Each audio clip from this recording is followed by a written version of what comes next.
अस्सलामु अलैकुम वरहमतुल्लाहि वबरकातुहू। फलक टीवी चैनल के नाज़रीन, आज की इस वीडियो में बात करेंगे किन लोगों के ख्वाब ज़्यादा मोतबर होते हैं। ख्वाब देखने वाला जितना मुत्तकी परहेज़गार होगा उसका ख्वाब उतना ही मोतबर होगा। और अच्छे ख्वाब भी अक्सर उन लोगों को आते हैं जो मुत्तकी होते हैं, परहेज़गार होते हैं, अल्लाह और अल्लाह के रसूल के फरमाने वाली शान को मानकर उस पर अमल करके ज़िंदगी को गुजारने वाले होते हैं। जो अल्लाह रसूल के फरमान की हदों को तोड़ने वाले हों उन्हें हमेशा अच्छे ख्वाब नहीं आते और उनके ख्वाब मोतबर भी नहीं होते। फॉर एग्ज़ाम्पल, जिस तरह ख्वाजा निज़ामुद्दीन औलिया फरमाते हैं कि ख्वाजा कुतुबुद्दीन बख्तियार काकी का एक मुरीद था जिसका नाम रईस अहमद था।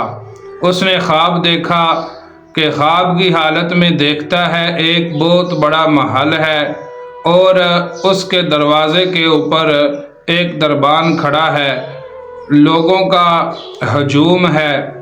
रईस अहमद कहता है, मैंने दरवाज़े पे जाकर दरबान से कहा कि आपका तारुफ क्या है।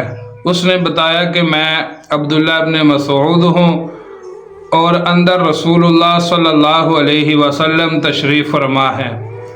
रईस अहमद कहता है कि मैंने अर्ज़ की कि रसूलुल्लाह सल्लल्लाहु अलैहि वसल्लम से इजाज़त तलब फरमाइए, मुझे भी ज़ियारत नसीब हो जाए, मैं भी रसूलुल्लाह सल्लल्लाहु अलैहि वसल्लम का दीदार कर लूँ।